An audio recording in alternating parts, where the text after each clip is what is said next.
He views high welcome to TFPC. నేను మీ అంజలి. So మనకి కనిపిస్తున్న అభయ్ నవీన్ గారు బిగ్ బాస్ సీజన్ 8లో మనల్ని ఎంతగానో ఎంటర్టైన్ చేశారు, ఈ విషయం తెలుసు. బట్ అన్ఫార్చునేట్లీ రెడ్ కార్డ్తో బయటికి రావాల్సి వచ్చింది. It's a very sad one. But still హౌస్లో ఎక్స్పీరియన్స్ గురించి చెప్పండి. బికాజ్ ఈ సీజన్కి పర్టికులర్గా అందరూ ఫుడ్ కోసం చాలా ఇబ్బంది పడడం కావచ్చు, అండ్ నాకు తెలిసి చాలా వైలెన్సెస్ అవుతున్నాయి హౌస్లోని. సో మీ ఎక్స్పీరియన్స్ వరకు ఎలాగ, మీకేమైనా దెబ్బలు తాకడం లాంటివి ఏమైనా జరిగాయా? నాకు దెబ్బలు తాకినాయి. ఆ తాకడం వల్లనే నేను ఎగ్ టాస్క్లో కొంచెం గివప్ ఇచ్చేసిన. సో ఏంటంటే యాక్చువల్గా ఫిజికల్ టాస్క్కి వైలెన్స్కి మధ్యలో చిన్న లైన్ ఉంటుంది, అది క్రాస్ చేసి వెళ్ళిపోతున్నారు. సో అది నాకు నచ్చట్లేదు. కానీ చెప్తే ఏమంటారంటే గేమ్ అంటేనే ఫిజికల్ అవుతుంది, మీరు లేకుంటే ఆడొద్దు.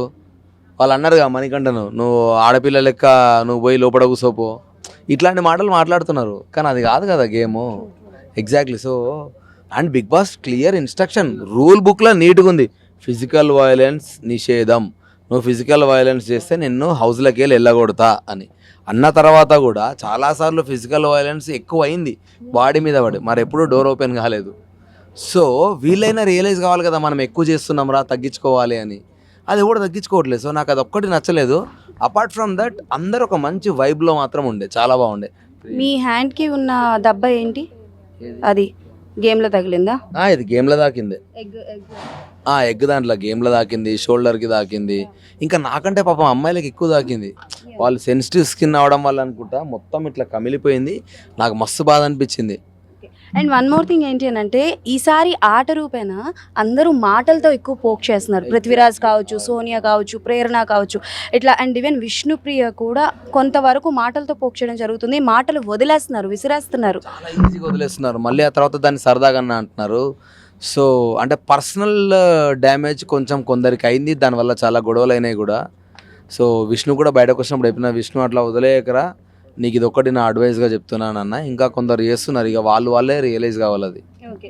అండ్ వన్ థింగ్ ఏంటంటే, హౌస్లోని చాలా వరకు నాకు తెలిసి ఇప్పటి వరకు బిగ్ బాస్లో రెడ్ కార్డ్ అన్నది ఎవరికి రాలేదు. And for the first time Nagarjuna గారు కూడా హౌస్ మేట్స్ మీద అంత సీరియస్ అవ్వడం 8 సీజన్స్ నుంచి ఎప్పుడు జరగలేదు, ఫస్ట్ టైం జరిగింది. సో మీకేమనిపిస్తుంది ఈసారి ఈ సీజన్లో జరిగింది అని అంటే, హౌస్ మేట్స్లో రాంగ్ ఉందా, రూల్స్లో రాంగ్ ఉందా, వాట్ ఇస్ ద రాంగ్? క్లియర్గా చెప్తామ్మా, నేను హౌస్ రూల్స్ అతిక్రమించి నేను ఎవరితోడన్నా ఫిజికల్ డ్యామేజ్ చేసి, ప్రాపర్టీ డ్యామేజ్ చేసి, అమ్మాయిలతో అసభ్యంగా బిహేవ్ చేసి, లేదంటే చాలా ఎక్కువ అందరితో కొంచెం నెగిటివ్గా ఉండి, ఇట్లాంటి వాటికి నాకు రెడ్ కార్డ్ వచ్చుంటే గేమ్లో అట్లే ఉంటుంది కదా, నేను ఫీల్ అయ్యేటోని.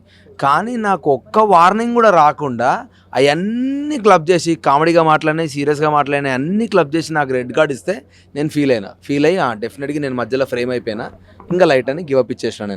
నాకు ఒక వార్నింగ్ వచ్చినాక నేను అట్లే బిహేవ్ చేస్తే డెఫినెట్గా అప్పుడు నన్ను తిట్టొచ్చు. నేను కూడా నార్మల్ హ్యూమన్ బీయింగ్నే, నేను కూడా ఫుడ్ గురించి ఫైట్ చేస్తున్నా. నేను ఎంతమందికి పేషెన్సీ నేర్పించినా నానే 100% పేషెన్సీగా ఉండలేను కదా. సో డెఫినెట్గా ఏదో ఒక టైంలో స్లిప్ అవుతాం, ఫుడ్ వల్లనో దేని గురించో. కానీ నాకు వార్నింగ్ రానందుకు నేను బాధపడ్డాను. నువ్వు నాకు వార్నింగ్ ఇచ్చి కూడా నేను అట్లే బిహేవ్ చేస్తే నన్ను మీరు తిట్టొచ్చు. కానీ వార్నింగ్ ఇవ్వకుండా డైరెక్ట్ నాకు అన్ని వర్డ్స్ అని ఒక దగ్గర క్లబ్ చేసేసరికి, ఎందుకు ఇట్లా నన్నే ఒకరిని ఎందుకు చేస్తారు, నేను కాకుండా చాలా మంది కూడా తిట్టారు కదా, వాళ్ళు ఇంకా నాకంటే ఎక్కువ మాట్లాడారు, మరి వాళ్ళు ఎందుకు సేఫ్ ఉన్నారు. Big Boss is a survival game. నేను వెళ్ళేటప్పుడు అదే అన్నా, బయటకు వచ్చినాక కూడా అదే అంటున్నా. ఆ సర్వైవల్ గేమ్లో కొన్ని మన ఎమోషన్స్ వచ్చినా ఆపుకోవాలని ఈరోజు అనుకున్నా. అంటే నేను ఒకటే మాట్లాడలేదు, నేను గేమ్ వెళ్ళే ముందు నాకు సార్తో ఒకటే అన్నా, నేను కుల్లా దిల్దార్ ఉంటా, నాకు అనిపిస్తే నేను మాట్లాడతా, అది తప్పు కావచ్చు ఒప్పు కావచ్చు sir, not for the cost of losing my character. So నాకు అడిగే రైట్ ఉన్నదని నేను ఫీల్ అయ్యి ఫ్రీడమ్ ఆఫ్ స్పీచ్ ఉంటుంది, కానీ టు సమ్ ఎక్స్టెంటే ఉండాలని వాళ్ళు నాకు చెప్పలేదు.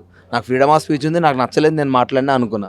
కానీ అది ఒక లిమిట్ వరకే ఉంటుందని వాళ్ళు నాకు ఒక్క వార్నింగ్ ఇచ్చుంటే డెఫినెట్గా నా లిమిట్ ఇంతే అని నేను ఆగేటోని.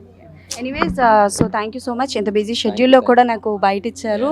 అండ్ హోప్ఫుల్లీ నిజంగానే రెడ్ కార్డ్తో బయటికి రావడం అయితే నిజంగా మాకు నచ్చలేదు. మీరు ఇంకొన్నాళ్ళు ఉండుంటే బాగుంది అనిపించింది.